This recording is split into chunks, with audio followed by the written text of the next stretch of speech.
Hey guys, welcome to Disha classes. Hope आप सभी लोग अच्छे होंगे और अच्छे से तैयारी कर रहे होंगे। देखिए, अभी तो पेंडेमिक चल रहा है, लॉकडाउन चल रहा है सब जगह, लेकिन जैसे ही ये समस्या सारी ख़त्म होगी तुरंत आप लोगों के एग्ज़ाम होंगे और उस वक्त आपसे जल्दी जल्दी में सारी चीज़ें नहीं पढ़ी जाएंगी। तो इससे अच्छा है कि हम थोड़े थोड़े टुकड़ों में सारी तैयारियाँ करते हैं। तो करंट अफेयर्स हम लोग पढ़ते हैं, ठीक है। करंट अफेयर्स के अंदर राष्ट्रीय अंतर्राष्ट्रीय घटनाक्रम दोनों को साथ लेकर चलेंगे। तो चलिए हम स्टार्ट करते हैं हमारा आज का पहला सवाल। तो पहला सवाल देखिए क्या है। संविधान के किस अनुच्छेद के तहत राज्यसभा के सदस्य मनोनीत किए जाते हैं? पहली चीज, सवाल को बहुत ही अच्छी तरीके से पढ़ना है। यहाँ तो मैंने चीज़ों को हाईलाइट कर रखा है, देख रहे हो ना, अनुच्छेद के तहत। तो यहाँ चीज़ें हाईलाइट है, लेकिन एग्जाम में ज़रूरी नहीं है कि वहाँ पे आपको हाईलाइट करना है सारी चीज़ों को। वो लोग इस तरह से रेड ब्लू अक्षरों में आपको चीज़ें नहीं देंगे। पहली चीज़, संविधान के बारे में पूछा है। क्या पूछा है? किस अनुच्छेद के तहत, किस आर्टिकल के तहत राज्यसभा के सदस्य मनोनीत किए जाते हैं, ठीक है। तो सीधा सटीक सवाल, आर्टिकल्स कुछ पढ़ने पड़ेंगे हमें, जो कॉन्स्टिट्यूशन है उसके, वो मैं कॉन्स्टिट्यूशन डिटेल में भी पढ़ाऊंगी आपको पॉलिटी के अंदर। अभी सवाल के अंदर जो हमारा आंसर है वो है डी, आर्टिकल 80, यानी कि अनुच्छेद 80। राज्यसभा की अगर हम बात करें, टोटल सीट्स कितनी है, आप में से काफ़ी सारे स्टूडेंट्स को पता ही होगा। तो हम देखें कि मैक्सिमम कितनी हो सकती हैं। 250 हो सकती हैं, 250 हो सकती हैं। अभी कितनी सीट है? अभी 245 सीटें हैं, ठीक है।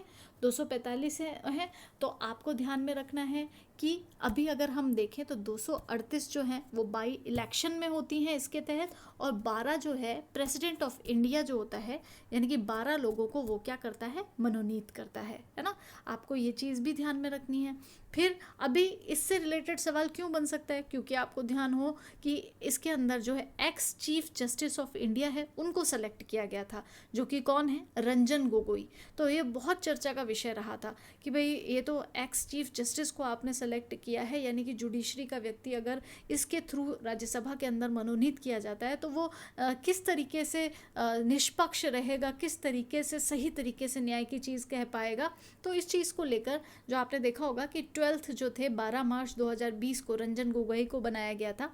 तो आपको ये भी ध्यान में रखनी है चीज़ें, क्योंकि जो विषय चर्चा में रहता है वो अक्सर आपसे पूछा जाता है, ठीक है। तो ये भी चीज़ हमको ध्यान में रखना है। तो 250 हो सकती हैं, 238 बाई इलेक्शन, और 12 क्या होते हैं, राष्ट्रपति के द्वारा मनोनीत किए जाते हैं। फिर इसमें हमें देखना है अभी कितने हैं, 245 हैं अभी सीटें, 233 प्लस 12, ठीक है। 12th जो था, 12वां जो मनोनीत सदस्य था, 12 मार्च 2020 को सेलेक्ट किया गया, जो कि ex chief justice of India हैं, जो कि हैं रंजन गोगोई, है ना। और एक इम्पॉर्टेंट बात आपसे पूछा जाएगा, अगर खेल के क्षेत्र में अगर सवाल पूछा जाता है तो गेम से रिलेटेड भी चीज़ें पूछी जाएंगी, ध्यान रखना। खेल से रिलेटेड अगर आता है तो मेरा अगला सवाल आपसे यही है कि गेम से किसको मनोनीत किया गया है। तो नेक्स्ट वीडियो के अंदर या फिर इसमें आप कमेंट सेक्शन में भी आंसर कर सकते हैं कि खेल के अंदर किस राज्यसभा के सदस्यों में से 12 मनोनीत सदस्यों में शामिल किया गया है, किस व्यक्ति को, महिला पुरुष कौन है, वो आप मुझे बताएंगे। चलिए अगला सवाल हम देखते हैं अपना। मेरा अगला सवाल है, वर्ष 2020 में हुई संसद की न्यूनतम बैठकों की संख्या कितनी रही? जब मैंने आपको पॉलिटी पढ़ाई थी तो हमने पढ़ा था ना कि अलग अलग सत्र चलते हैं, मानसून सत्र, शीतकालीन सत्र, इस तरह से बजट सत्र। तो अब इसमें सबसे पहले तो आंसर देख लेते हैं। B is the correct answer, 33, ठीक है, 33 रही इसकी संख्या। कारण, कोरोना के कारण बजट सत्र जो था वो पहले ही समाप्त हो गया था। मानसून सत्र कितने दिन चल सका, 10 दिन चल सका, और शीतकालीन जो सत्र था उसको तो क्या कर दिया गया, कैंसिल ही कर दिया गया। तो देखिए, आप में से मैं तो देखती हूँ कि कौन क्या देख रहा है यूट्यूब पे वीडियो वगैरह, आप जो देखते हैं, हमें आप लोगों के लिए सवाल बनाती हूँ और कुछ एक्स्ट्रा बातें हैं जो बोल कर बताती हूँ और वो बहुत ज़्यादा इंपॉर्टेंट होती हैं। तो अगर इनको सुनोगे तो फ़ायदे में रहोगे, ठीक है। तो पूरा वीडियो देखा करो लास्ट तक अच्छे से, क्योंकि बहुत सारी एक्स्ट्रा बातें होती है जो लिखी नहीं गई हैं लेकिन आपको बताई जाती हैं। नेक्स्ट देखिए, अगला सवाल है आपका, भारत के किस राज्य में 5 उप मुख्यमंत्री कार्यशील हैं, ठीक है। तो इसका सही आंसर हमारा क्या है, आंध्र प्रदेश, ठीक है। Andhra Pradesh is the correct answer, Andhra Pradesh का सही आंसर है। आंध्र प्रदेश के सीएम कौन है, जगन मोहन रेड्डी। कौन सी पार्टी से हैं, YSR कांग्रेस पार्टी से हैं। तो ये बात आपको ध्यान में रखनी है। फिर आपको ध्यान में रखना है इसके अंदर 5 डेप्यूटी सीएम हैं, SC कैटेगरी से, ST कैटेगरी से, BC कैटेगरी से, अल्पसंख्यक से और कापू समुदाय से। वहाँ पे एक समुदाय है आदिवासी जो समुदाय है, उस समुदाय से भी डेप्यूटी सीएम वहाँ पर हैं। ठीक है, इसके अलावा और इम्पॉर्टेंट बातें कौन सी ध्यान रखनी है? आंध्र प्रदेश में तो कितने हो गए? 5 उप मुख्यमंत्री हो गए। ये जो ऑप्शन देख रहे हो अलग से सारे दे रखे हैं, कर्नाटक है, बिहार है और हरियाणा है। तो कर्नाटक में कितने? 3 डेप्यूटी सीएम, बिहार में कितने? 2 डेप्यूटी सीएम, हरियाणा का कितना? 1 डेप्यूटी सीएम, है ना। और आपसे एक सवाल और, जैसे मैंने पहले पूछा था आपसे कि 12 मनोनीत सदस्यों में से खेल के अंदर कौन सा सदस्य सेलेक्ट किया गया है, वैसे ही अगला सवाल कि आप बताओ कि संविधान के किस आर्टिकल के अंदर डेप्यूटी सीएम के पद का उल्लेख है, नहीं है, किस में है, ये आप मुझे बताएंगे। कमेंट सेक्शन में भी आंसर दे सकते हैं। नेक्स्ट देखिए क्या सवाल है हमारा। अगला सवाल है हमारा, और आप लोगों को ना कंफर्ट रहे इसके लिए लास्ट में आंसर की है। ठीक है, लास्ट में आंसर की है, लेकिन फिर भी एक बार कोशिश करो कि खुद सवाल करने की। अगर नहीं आए तो फिर आंसर मैं तो आपको बताऊंगी। हाल ही में किस राज्य ने अपने यहाँ विधान परिषद समाप्त करने का प्रस्ताव राज्य विधानसभा में पारित किया है? बहुत ही चर्चा में रहा था। अभी इससे पहले का जो सवाल था वो उसी स्टेट से रिलेटेड है, आंध्र प्रदेश। इसका आंसर भी क्या है? आंध्र प्रदेश। ठीक है, कारण जो 3 राजधानी बनाने का बिल था कि भाई एक जगह की 3 राजधानी बनाने का बिल, वो पास ही नहीं हो सका परिषद से। रीज़न ये था कि 58 सदस्य तो किससे थे? विधान परिषद से थे। और जो YSR कांग्रेस पार्टी है जिसके सीएम जगनमोहन रेड्डी हैं, उनके पास कितने सदस्य थे? सिर्फ 9 ही सदस्य थे। तो उस रीज़न की वजह से क्या हुआ, वो पास नहीं हो पाया 3 राजधानी वाला। कौन कौन सी राजधानी बनाना चाहते थे ये? एक विधायी राजधानी किसको? अमरावती को। कार्यकारी राजधानी किसको बनाना चाहते थे? विशाखापट्टनम को बनाना चाहते थे। और न्यायिक राजधानी किसे बनाना चाहते थे? कुरनूल को बनाना चाहते थे।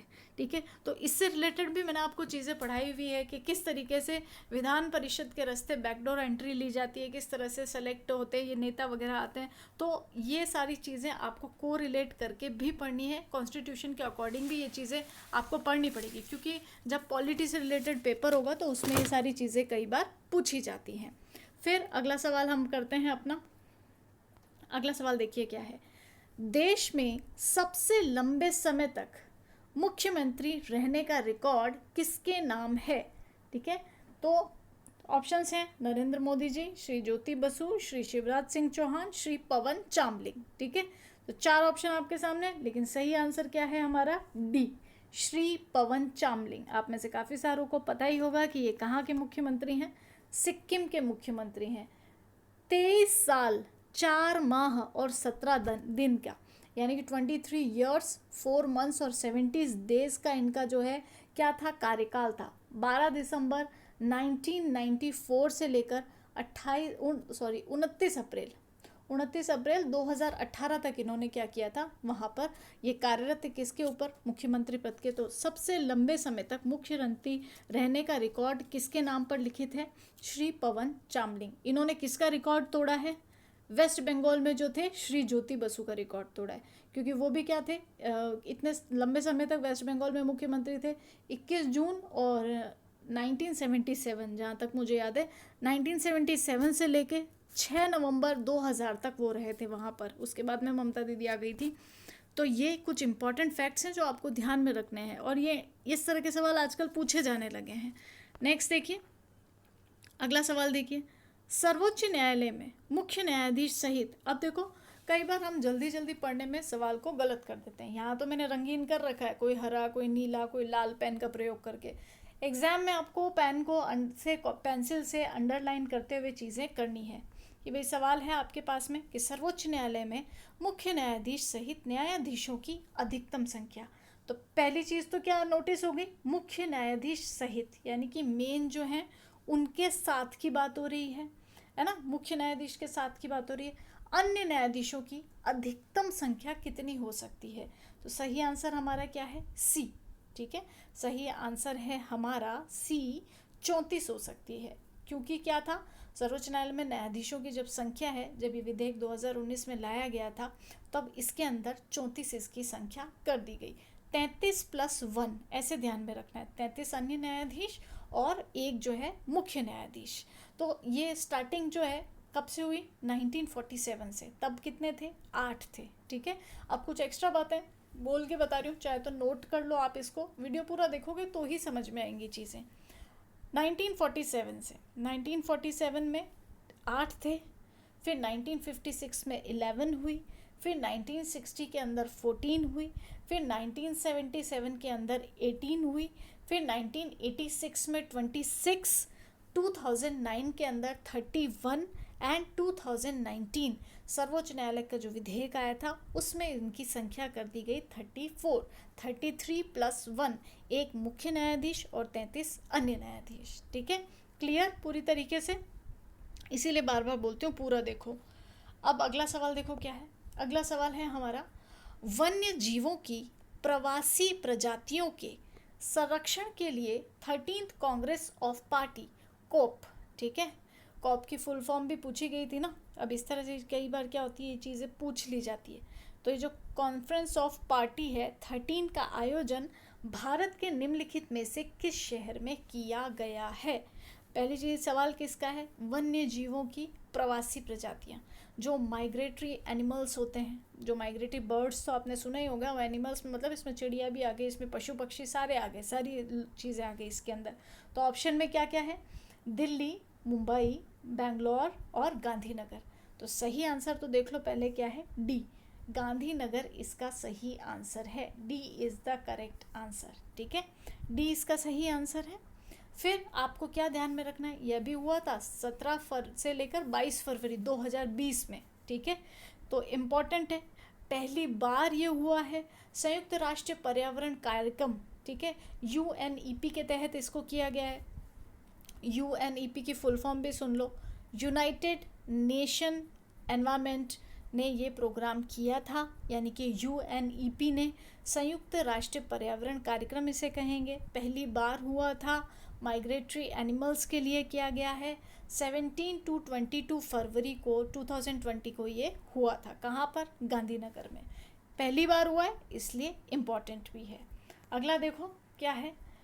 अगला सवाल है, भारत के, इम्पॉर्टेंट भी ये ध्यान रखना, इम्पॉर्टेंट सवाल है थोड़ा सा, भारत के कितने समुद्री तटों को ब्लू फ्लैग प्रमाणन मिला है? मतलब किनको ये ब्लू फ्लैग सर्टिफिकेट मिला है? पहली चीज़, ब्लू फ्लैग होता क्या है? ब्लू फ्लैग जिनको मिलेगा यानी कि पर्यावरण की दृष्टि से वो एकदम स्वच्छ हैं और क्या हैं? सुरक्षित हैं। ये बात हमको ध्यान में रखनी है कि भाई ये पर्यावरण की दृष्टि से एकदम स्वच्छ हैं और सुरक्षित हैं। अब समुद्र तट की बात हो रही है, बीचेस की बात हो रही है। अगर मैं नाम पूछने जाऊँ तो आप में से ज़्यादातर लोगों को बीचेस के नाम पता ही नहीं होंगे, है ना, क्योंकि जनरली क्या है, ठीक है, मुंबई में बीच है, एक जुहू बीच हो गया, गोवा के बीचेस आपको पता है, लेकिन एग्जैक्टली आपको काफ़ी सारों के नाम नहीं पता हैं। तो अब बाहर से हमारे यहाँ पे क्या आते हैं? टूरिस्ट आते हैं। अब टूरिस्ट तो क्या देखेगा, जनरली हम घूमने जाते हैं, क्या देखते हैं? गूगल मैप देखते हैं, मैप्स में हम देखेंगे तो जो ब्लू फ्लैग से प्रमाणित होंगे, जिनको ब्लू फ्लैग मिला हुआ है, तो क्या है कि भाई वो सुरक्षित है, सुंदर है। इससे हमारे क्या होगा, टूरिज्म को भी बढ़ावा मिलेगा, क्योंकि टूरिज्म सेक्टर को बढ़ाना है, फोकस टूरिज्म के ऊपर है। और ये किसके द्वारा किया गया है? अक्टूबर 2020 में FEE द्वारा। FEE क्या है? Foundation for environment education. ठीक है, FEE के थ्रू ये ब्लू फ्लैग दिए गए अक्टूबर 2020 के अंदर। अब इसमें क्या किया है, कुछ बीचेस सेलेक्ट किए हैं। सवाल भी यही है ना कि कितनों को मिला है, कितनों को मिला है? तो सही आंसर हमारा इसके अंदर हम देखें तो क्या है? सी इज़ द करेक्ट आंसर, और इसके अंदर आंसर है 8। अब 8 के नाम नोट कर लो, कॉपी पेन लेके बैठे हो तो। पहला है ओडिशा का गोल्डन तट। ठीक है, पहला ओडिशा का गोल्डन तट। दूसरा है गुजरात का Shivrajpur. Third one is Kerala का कप्पड़। ठीक है, केरल का कप्पड़। चौथा जो है वो है हमारा आंध्र प्रदेश का कारुशी कोंडा। ठीक है, चौथा क्या है? आंध्र प्रदेश का कारुशी कोंडा। पांचवा है कर्नाटक का पादु बिंद्री। ठीक है, कर्नाटक का पादु बिंद्री। फिर उसके बाद में छठा हम देखें तो छठा वापस कर्नाटक का कासरकोड। कौन सा है? कासरकोड, कर्नाटक का ही छठा। सातवां है अंडमान निकोबार का राधानगर। कौन सा? अंडमान निकोबार का राधानगर। और आठवां है आपका दादर और डीएनडी का, दादर और नगर हवेली की हम बात करते हैं तो डीएनडी, दमन और दीव का घोघला। वापस से रिपीट कर रही हूँ मैं।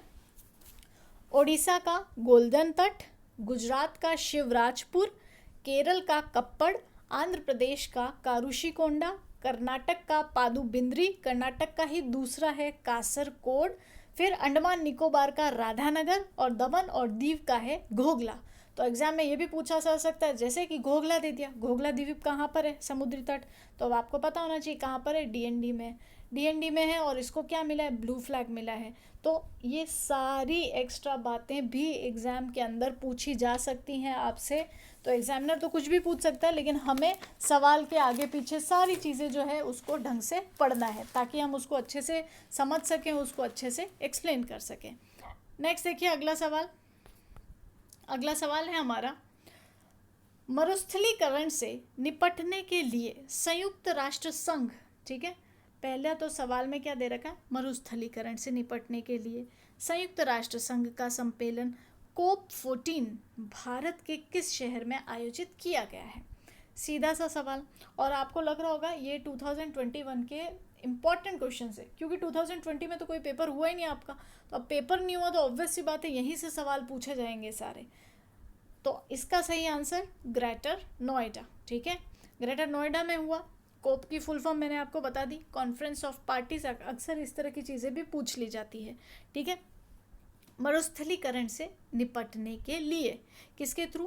तो United Nation Convention to combat desertification के थ्रू इसको करवाया गया है। और इसके अंदर 1994 में जो है इसकी स्थापना हुई थी। और भारत में क्योंकि ये पहला सम्मेलन हुआ है, इसलिए ये बहुत ज़्यादा इम्पोर्टेंट आपका हो जाता है। तो पहली बार हुआ है, पहला सम्मेलन हुआ है भारत के अंदर, तो ये इम्पोर्टेंट हो ही गया सवाल। नेक्स्ट देखिए क्या है।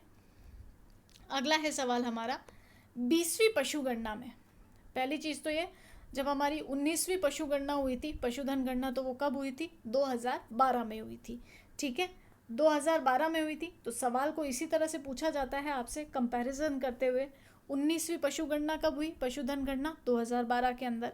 ये कौन सी पूछी है? 20वीं पूछी है, जो कब हुई? 2019 में, है ना। तो यानी कि 7 साल के गैप में क्या होती है? ये पशुधन की गणना होती है। अब सवाल पे आते हैं, कंपैरिजन पूछा है कि भाई कुल 20वीं पशुगणना में कुल पशुधन में वर्ष 2012 के मुकाबले कुल कितने प्रतिशत की वृद्धि या कमी दर्ज की गई है, ठीक है। अब इन्होंने आपके ऊपर ही छोड़ दिया कि वृद्धि है कि कमी है, आप बताइए, ठीक है। तो आपको इसमें पहले तो मैं आंसर बता देती हूँ। आंसर क्या है? 4.6 की क्या हुई है? वृद्धि हुई है, ठीक है। 16 अक्टूबर 2019 को इसके आंकड़े जारी किए थे। किस मंत्रालय ने करवाई थी ये भी इम्पोर्टेंट है। ये मत्स्य की पशुपालन एवं डेयरी मंत्रालय 2019 के थ्रू इसके आंकड़े आए थे। आपसे क्या क्या पूछा जा सकता है? राजस्थान के पेपर दे रहे हैं तो राजस्थान से रिलेटेड पूछेंगे, आरपीएससी से। बिहार से रिलेटेड पेपर देंगे तो बीपीएससी में सवाल पूछ सकते हैं प्रॉपर स्टेट को लेके, एचपीएससी में प्रॉपर स्टेट को लेके, यूपीपीसीएस में आपके जो है प्रॉपर स्टेट को लेके पूछा जा सकता है कि भाई कितना पशुधन है आपके एरिया में। लेकिन अगर आपसे पूरे देश का पूछा जाए तो पूरे देश का पशुधन आपको बताना है 535.78 मिलियन पशुधन, ठीक है। तो ये पूरे आपके देश का है। वापस रिपीट कर रही हूँ, 535.78 मिलियन पशुधन। इस बार का 16 अक्टूबर 2019 को जो आंकड़े जारी किए थे मत्स्य की पशुपालन एवं डेयरी मंत्रालय के द्वारा, उसमें देश के कुल पशुधन को ये बताया गया है। 2019 में जो जनगणना हुई है, पशुधन गणना हुई है, वो 20वीं है, ठीक है।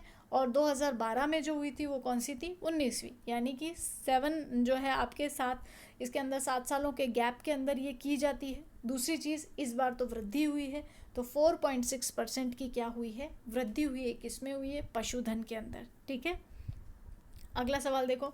अब इतनी सारी बातें क्या है, लिखी नहीं जाती, ये या तो आपको बोल के बताई जाएंगी, तो आप कॉपी पेन लेके बैठते हो तो आप नोट कर लिया करो ताकि आपको भी इजी हो जाए। अगला देखो क्या सवाल है। 2014 से 18 के दौरान देश में बाघों की संख्या, बाघों पे एक ना एक सवाल इस बार भी फिक्स है, आएगा ही आएगा, तो आप लोग इसको अच्छे से पढ़ ले कि भाई 2014 से 18 के दौरान देश में बाघों की संख्या कितने प्रतिशत वृद्धि दर्ज की गई है। पहले तो आंसर देख लो कितना, 33%। ठीक है, 2014 से लेकर 18 तक के आंकड़े बोले हैं इन्होंने। तो 2014 में कितने बाघ थे, 2226 बाघ थे। ठीक है, और अब कितने हो गए, 2967 बाघ हो गए, 2967। पहले कितने थे, 2226। 2014 में थे 2226 बाघ, 2226, और अब 2018 में कितने बाघ हैं, 2967, 2967। ठीक है, ये आपको ध्यान में रखना है। ऑल इंडिया टाइगर जो है एस्टीमेट रिपोर्ट आई थी 2018 के अंदर, उसके थ्रू ये सारी बातें हमको पता चली है। पहले नंबर की हम बात करें, पहले नंबर पे बाघ कहाँ पर है, एमपी के अंदर। ठीक है, दूसरे नंबर पे कर्नाटक के अंदर, तीसरे नंबर पे उत्तराखंड के अंदर। बात ये भी पूछी जा सकती है कि भाई एमपी में बाघों की कुल संख्या कितनी है, 526। कर्नाटक में बाघों की कुल संख्या कितनी है, 524। उत्तराखंड में बाघों की संख्या कितनी है, 442। ठीक है, तो ये जो एक्स्ट्रा बातें हैं ना, पहली चीज़ तो समझ में आ गई कि 14 से 18 तक देश के बाघों की संख्या कितने प्रतिशत वृद्धि, 33% वृद्धि हुई है। 2014 में कितने बाघ थे, 2226 बाघ थे। 18 में कितने हैं, 2967 हैं। एमपी में सबसे ज़्यादा 526, कर्नाटक में सेकंड नंबर 524, और उत्तराखंड में थर्ड नंबर 442। क्लियर सवाल। अब एक सवाल और पूछा जा सकता है आपसे, तेंदुओं के बारे में भी सवाल पूछी जा सकती है, क्योंकि 62.5% तेंदुओं की क्या हुई है, संख्या बढ़ी है। किसको, 2014 से लेकर 18 तक इतने बढ़ गए। ठीक है, तो आपको ये भी ध्यान में रखना है, क्योंकि अभी 21 दिसंबर 2020 को ही तेंदुओं की गणना की गई थी, इसलिए ये सवाल क्या हो जाता है, इम्पॉर्टेंट हो जाता है। इसमें भी वो जो है आपको क्रम ध्यान रखना है, एमपी पहले नंबर पे है, कर्नाटक दूसरे नंबर पे है, और इसमें थर्ड नंबर पे उत्तराखंड की जगह कौन सा है, महाराष्ट्र है। तो अगर बात पूछी जाए कि भाई तेंदुओं की संख्या बढ़ी, आपको पता चल गया कितनी बढ़ी है, 62.5% तेंदुए बढ़े हैं। कब गणना हुई थी, 2018 में। कितनी बताई है, 12,852 बताई तेंदुओं की गणना। ठीक है, तो 12,852 2018 में। लास्ट गणना को काउंट करके कब शो किया गया, ये किया गया 21 दिसंबर 2020 को। ठीक है, जो नई तेंदुए गणना थी उसके अंदर। एमपी में सबसे ज़्यादा कितने, 3,421। कर्नाटका में सेकंड नंबर पे 1,783, और महाराष्ट्र में है थर्ड नंबर पे 1,690। तो अब इतनी सारी जो ये बात बोली है आपको, ये अब हर चीज़, अब छोटे बच्चे तो हो नहीं कि लिख लिख के आपको दी जाए, है ना। तो आप ये जितने भी सवाल थे, ये जितने भी सवाल हैं, एक तो इसके आंसर आपको पीछे दे रखे हैं। दूसरी चीज़ आपको ध्यान में रखनी है, व्हाट्सएप ग्रुप बना रखा है, यूट्यूब का चैनल तो है, इसको सब्सक्राइब कर लो, बेल आइकन दबा देना ताकि नोटिफिकेशन मिल जाए। और ये पूरे 100 सवालों की सीरीज़ है, मैं आप लोगों को बता रही हूँ, 100 क्वेश्चंस हैं इसमें, तो पूरे आपको देखोगे वीडियो तभी आंसर मिल पाएंगे। और ये लास्ट में है, और इसकी पीडीएफ भी शेयर कर देंगे, आप चिंता मत करिएगा। तो मेरा तो यही अनुरोध है कि पूरा वीडियो देखो, ढंग से देखो, ताकि चीज़ें समझ आए, जो भी एक्स्ट्रा बातें बोलती हूँ वो सारी नोट करो। ठीक है, धन्यवाद।